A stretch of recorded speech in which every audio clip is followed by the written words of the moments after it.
May 17, 1987, Persian Gulf. Time is 10:09 p.m. An Iraqi fighter jet releases 2 Exocet missiles. Both slam into the USS Stark. 37 American sailors die instantly. The USS Stark never fired back. Not because it couldn't, but because it didn't fire first. And in the calculus of modern naval warfare, that decision, that restraint, that iron discipline would reshape how the world's most powerful navy fights its wars. This is the story of why the Navy doesn't fire first, and why, when it fires last, nothing fires again. To understand this philosophy, you have to go back to 1964, the Gulf of Tonkin. A destroyer, the USS Maddox, reports being attacked by North Vietnamese torpedo boats. The response: escalation, airstrikes, and eventually the Vietnam War. But here's what the Navy learned. First fire doesn't mean first victory. It means first blame. By the 1980s, the US Navy had developed something revolutionary. Not a weapon, but a doctrine. Rules of engagement so strict, so calibrated, that firing a single shot required more justification than launching a cruise missile strike in some cases. Why? Because modern naval warfare isn't about who shoots first. It's about who shoots justifiably. And in the age of global media, satellite tracking, and international law, the Navy that fires first loses the narrative. But the Navy that fires last, it wins the war. This is the story of 3 incidents. 3 moments where American sailors stood on the edge of catastrophe, fingers on triggers, watching threats approach, and held fire, until the moment came. And when it did, the world saw what fire last really means. 1987. The Iran-Iraq War has turned the Persian Gulf into a minefield of paranoia. Oil tankers are being attacked. Mines float unseen beneath the surface. And the United States Navy is there to keep shipping lanes open, playing referee in a war zone where everyone's trigger happy. The USS Stark, a guided missile frigate, is on patrol. It's not looking for a fight. It's there to prevent one. At 10:09 p.m., radar picks up an Iraqi Mirage F-1 fighter jet. Distance: 200 miles. Not unusual. Iraqi jets flew near US ships constantly. Usually, they'd veer off. This one doesn't. At 50 miles out, the pilot arms his weapons. The Stark's crew sees it on radar. They know something's wrong. But here's the problem. Iraq is not the enemy. Iran is, and the rules of engagement are crystal clear. You cannot fire unless you have confirmed hostile intent. A jet flying toward you, not enough. A jet arming weapons, not enough. The crew requests permission to activate defensive systems. Permission ... is delayed. At 10 miles, the Iraqi pilot fires 2 Exocet anti-ship missiles, screaming toward the Stark at 680 miles per hour. Impact in 90 seconds. The Stark's close-in weapon system, the last-ditch defense gun that could shred those missiles mid-air, is still in standby mode. Why? Because the rules of engagement say, do not fire first. At 10:09 p.m., both missiles hit. The first tears through the port side, doesn't detonate, but ignites jet fuel stored in the warhead. The second explodes inside the crew quarters. 37 sailors die. 21 are wounded. The USS Stark never returned fire, not because it was destroyed. Its weapons were operational, but because it still didn't have clearance. The Iraqi pilot flew home. The Stark burned through the night, and the US Navy faced a question that would define the next 3 decades. When is it too late to follow the rules? The aftermath was brutal. Investigations, Blame. The captain was relieved of command. But here's what didn't change. The doctrine. Because the Navy learned something else that night. If the Stark had fired first, if it had shot down that Iraqi jet based on suspicion alone, the US would have been the aggressor. Iraq would have been the victim. And the entire international coalition in the Gulf, gone. Instead, the world saw an unprovoked attack on a US warship. And the response wasn't immediate retaliation. It was strategic positioning. Within weeks, the US Navy received authorization to escort Kuwaiti oil tankers under the American flag, to increase its presence, to expand its rules of engagement. The Stark didn't fire last that night, but the Navy did. And it came in the form of Operation Earnest Will, the largest naval convoy operation since World War II. Iraq never attacked a US ship again. April 14, 1988. The USS Samuel B. Roberts, a frigate, strikes an Iranian mine in the Persian Gulf. The explosion tears a 15-foot hole in the hull. 10 sailors are injured. The ship nearly sinks, but it doesn't fire back, because there's nothing to fire at. A mine is a passive weapon. You can't retaliate against an object, but you can retaliate against the people who planted it. And 4 days later, the US Navy did exactly that. Operation Praying Mantis. April 18, 1988. The US Navy identifies 2 Iranian oil platforms in international waters, Sasan and Siri. Intelligence confirms they're being used as military bases, radar stations, command posts for mine-laying operations. The US sends a message: evacuate. Iran refuses. At 8 a.m., US warships open fire, not with missiles, not with airstrikes, with naval guns, 5-inch shells, precise, controlled, filmed by every news camera on every ship.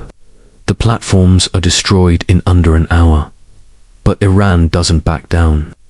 It sends its Navy patrol boats, frigates, to engage.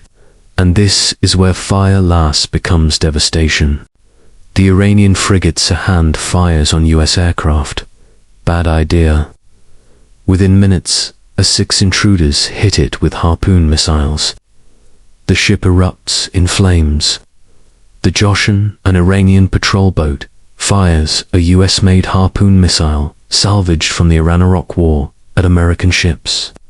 The missile is intercepted. The Joshan hit by multiple Harpoon missiles in return, sunk in minutes.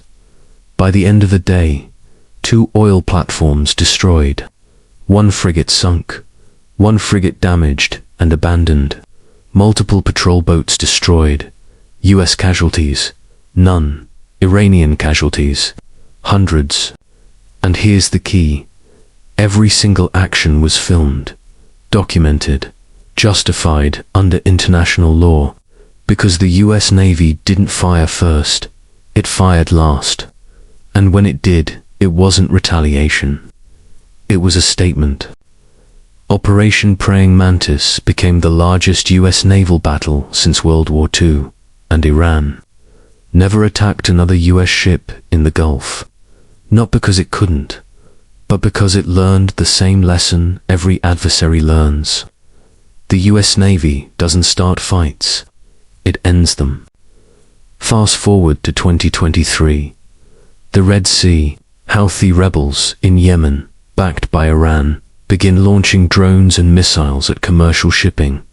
Over 27 attacks in 3 months.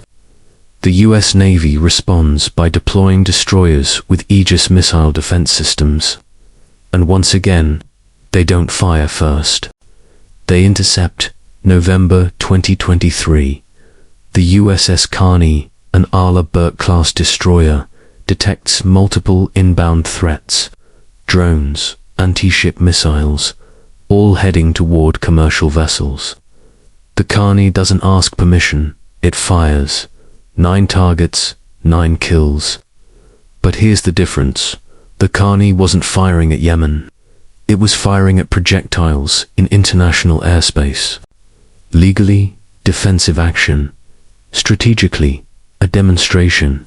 Because every drone shot down, every missile intercepted, sends a message. You can launch, but nothing will land. And that's more powerful than a retaliatory strike.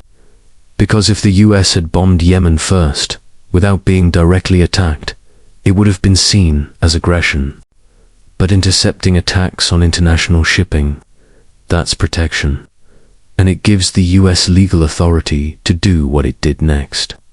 January 2024, after weeks of intercepting attacks, after documenting every launch, every threat, every violation of international law, the US and coalition forces launch Operation Prosperity Guardian. Tomahawk missiles strike Houthi radar sites, missile storage facilities, and launch platforms, not as a first strike, as a response to dozens of documented attacks. And because the US waited, because it absorbed those attacks, intercepted them, and documented them, the international community supported the strikes. Even countries that typically oppose US military action stayed silent, because the Navy didn't fire first. It fired last. And it fired with the full weight of international law behind it. So why does the US Navy operate this way?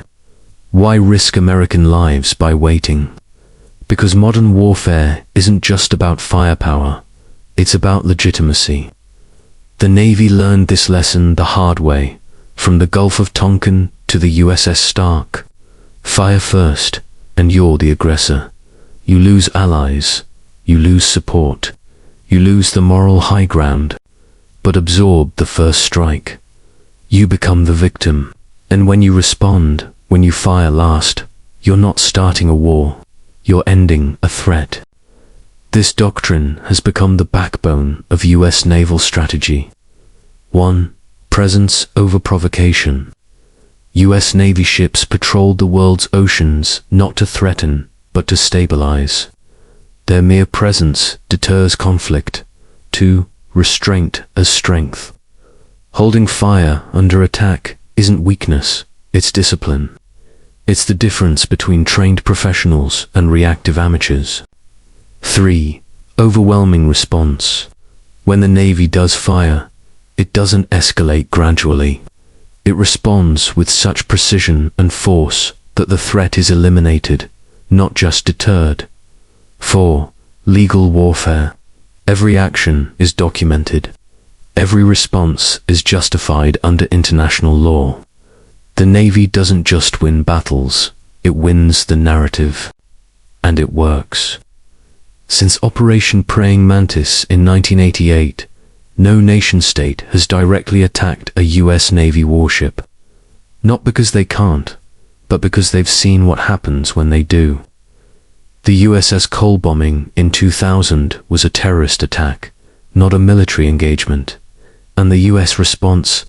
Afghanistan, Iraq, 2 decades of counter-terrorism operations. Because when the Navy fires last, it doesn't just fire back, it fires forward. There's a phrase in naval tradition, eternal father, strong to save. It's from a hymn sung at Navy funerals. A prayer for those lost at sea, and it captures something essential about naval service. The idea that strength isn't just about force, it's about restraint. The sailors on the USS Stark showed that restraint. 37 paid with their lives. In 1988, after Operation Praying Mantis, an Iranian commander was asked why his navy didn't continue attacking US ships. His answer was simple: because we realized we couldn't win. Not because the US Navy fired first, but because when it fired last, there was nothing left to fire at. That's not aggression. That's not warmongering. That's deterrence. And it's kept the world's oceans open, free, and navigable for nearly 80 years. Because the US Navy learned a lesson that every great military power eventually learns. The strongest weapon isn't the one you fire first. It's the one you never have to fire at all. But when you do, you make damn sure it's the last shot anyone takes. The Navy didn't fire first, but it definitely fired last.